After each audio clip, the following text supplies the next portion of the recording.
Night వాన పడ్డది. Night వానకు పత్తికి మందు వేద్దామని మందు తెచ్చినాం. కాకుంటే ఇంటికన్నా కలుపుకొని రావాలి కానీ ఇంటికాడ కలపలేదు మేము. ఇక్కడ కలుపుతానం తెచ్చి. ఇన్ని రోజుల కంచి పత్తికి పదును కాలే. ఇప్పుడే పదునైంది. ఇవాళ నైట్ వచ్చింది వర్షం. ఇప్పుడు వేసే మందైనా కూడా ఇంకా సరిగా పూర్తిగా పదును కాలేదు.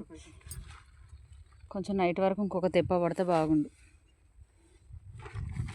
ఇంకో ఈ పత్తికి ఇప్పుడు మేము మందు వేసేది. ఇన్ని రోజులు కలిసినాం కదా. ఏం మంది అది? డిఏపి అంటే అడుగు మందా? అడుగు మందును యూరియా. ఇంటికాడ కలిపితే చిక్కకుండా పో కదా. ఇంతసేపు పండు కలిపిండు. కాకపోతే పండుకు అంత అడిగేళ్ళ కలుపు రాలేదు. అడుగు మందు యూరియా మొత్తం కలిసేంత వరకు కలుపు రాలేదు. అందుకే మళ్ళీ నేను కలుపుతానండి.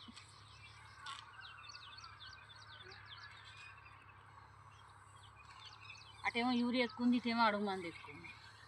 అందుకోసమని మళ్ళీ అంతా కలిసేంత వరకు కలపవలసి వస్తుంది. అడుగు మందు ఊరియా పత్తి ఫస్ట్ కానీ చేయలే. ఇదే ఫస్ట్ టైం వేసుడు. వాన వల్లే మాకు ఇన్ని రోజులు. ఈరోజు మేము ఏమేమి పని చేస్తామో ఆ వీడియో చూడండి మొత్తం అయిపోయేంత వరకు. అటు ఇటు చేసి మందు కలుపుడు అయిపోయింది. మందు వేస్తాం. చెట్టుకి మందు వేయాలి. ఇప్పటికే మందు వేయటం లేట్ అయింది. ఇక్కడ ఏంటంటే మేము అంతకుముందు ఎదగొరు తోలుకుంటూ మందు వేసేటోళ్ళము. ముందు అడ్డం తోలినాక మందు వేసి మళ్ళీ నీళ్ళు తోలేది. అట తోలితే ఆ మట్టి కింద మందు కప్పి మంచిగా ఉండేది. తర్వాత వర్షాకాలం కాబట్టి ఎట్లాగో వర్షాలు పడతాయని ఆశతో అట్లా చేసేది. ఈ సంవత్సరం మాత్రం వర్షాలు కొంచెం లేటుగా అవుతాయి కాబట్టి వర్షాలు పడతాయో పడవో మనం మందు వేస్తే మళ్ళీ పత్తి చేనులో బెట్టగా వస్తాయి అన్నట్టుగా ఇక అట్లా ఎదగొరు తోలుకుంటే లేదు. డైరెక్ట్ ఇట్లా వర్షం పడ్డ తర్వాతకినే వేసినాము. చూద్దాం మందు వేసినాక చెట్లు పెరుగుతాయో ఏం చేస్తాయో. వచ్చినాము. ఏ కూర ఏమి వండుకోలేదు ఇవాళ. ఎందుకంటే మేము ఇలా ఉంట పోయి వచ్చినాం. పొద్దున్నే బయట ఉంట పోయి వచ్చినాం. పొద్దున్నే పోయి వస్తాం. అది పోయేసరికి ఇక కూర ఏమి వండుకోలేదు. లేట్ అయింది. అప్పటికే లేట్ అయితే పెరుగు వండుకొచ్చుకున్నాం. ఈ పెరుగు ఏమైందంటే బావి కంచి ఇక్కడికి వచ్చేసరికనే అంత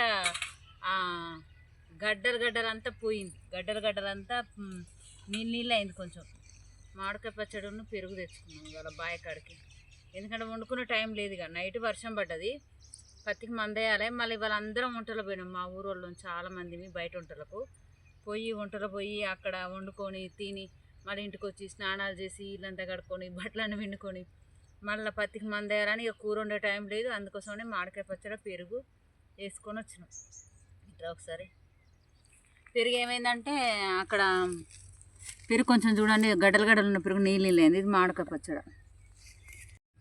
మళ్ళీ పత్తికి పదునేద్దామని పదును పోతుందని ఇక తొందరగా ఇంట్లో ఉన్న మామిడికాయ పచ్చడి ఆ పెరుగు కొనుక్కొని వేసుకొని వచ్చినాం. ఎందుకంటే కొంచెం అటు ఇటు లేట్ అయినా మళ్ళీ వర్షం వస్తుంది కావచ్చు, లేకపోతే పదును పోతుంది కావచ్చు. రెండిట్లు ఏదన్నా ఒకటి అవుతుంది.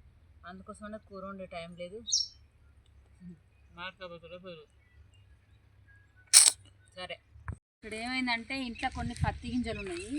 ఈ పత్తి గింజలన్నీ మళ్ళీ వేస్ట్ అయిపోతాయి కదా. మళ్ళీ నెక్స్ట్ ఇయర్ ఉన్నా కూడా పనికిరావు. ఈ పత్తి గింజలు ఇంట్లో ఉన్నా వేస్ట్ అయిపోతాయి. వీటిని నిమ్మలంగా ఎక్కడన్నా ఒక చెట్టు పోయిందో లేదో చూసుకుంటా పెట్టాలి. పోయిన చోటల్లా మళ్ళీ ఇంట్లో ఉన్నా వేస్ట్ అయిపోతాయి. ఎట్లాగో ఇలా వేసినా కూడా మొలుతాయి కదా.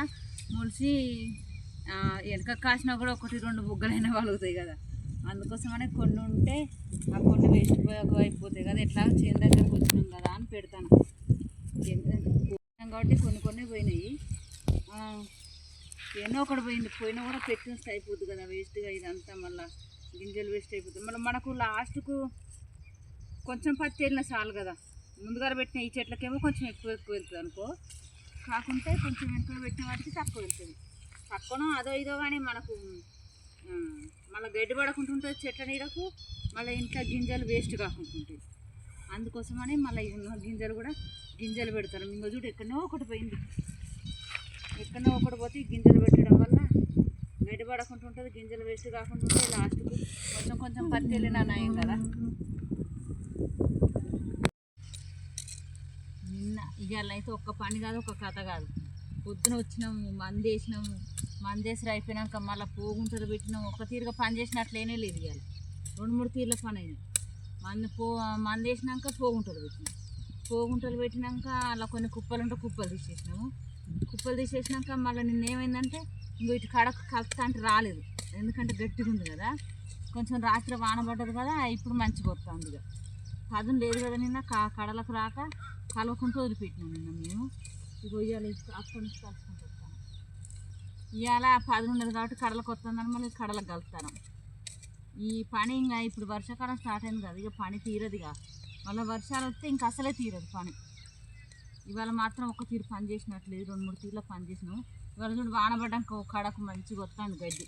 నిన్న మొన్న రాలేదు ఇట్లా అస్సలే. నిన్న మొన్న కలుపు కొంచెం గట్టిగా వచ్చింది. ఇక కాకుంటే వచ్చిన పనులతో చేయించుకోవాలన్నట్టుగా నిన్న మొన్న అటో ఇటో కలిసింది. కానీ ఇవి ఇక్కడనైతే ఇంకా అసలుకే వస్తలేదు, ఇప్పుడు కూడా రావట్లేదు.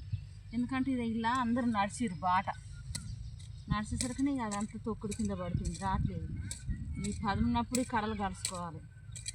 ఇలా పని కొంచెం ఒక తీరు పని లెక్క చేయలేదు. పత్తులకు మాత్రం ఇన్ని రోజులు వాన పడక మస్తు లేట్ అయ్యి పత్తులకు మందు లేట్ అయ్యి ఇవాళ వేసినాం. ఈ పత్తులు ఎట్లుంటాయో చూడాలి. ఇంకొక వారం రోజులకు మనం వచ్చిస్తే కొంచెం ఎంత ఎత్తు అవుతుంది, ఎందుకంటే వర్షం పడదు కదా. రేపు కూలలు దొరికితే పాసులో పోదాం, కూలలు దొరకకపోతే కథ ఆ పాసులో పోలేదు, ఏం లేదు. మళ్ళీ ఇక్కడనే ఉన్నది పని, అక్కడ గట్టి కలవాలి, దాని ఏమిటి ఆడు వదిలిపెట్టిన గట్టికి వస్తుందని. వ్యవసాయం పని చేసే వాళ్ళకి ఏంటంటే రోజు పని చేస్తా అంటే పని ఉంటుంది, రోజు పని చేస్తా అంటే పని ఉంటుంది. వర్షాకాలం వచ్చిందంటే కథం ఇక రోజు పని ఉంటుంది. రోజు గడియ రాకట్లేదు, గవ్వ రికాం లేదు, గడియ రాకట్లేదు అన్నట్టు ఉంటుంది కథ. అంతేనా? శాస్త్రం కరెక్టేనా?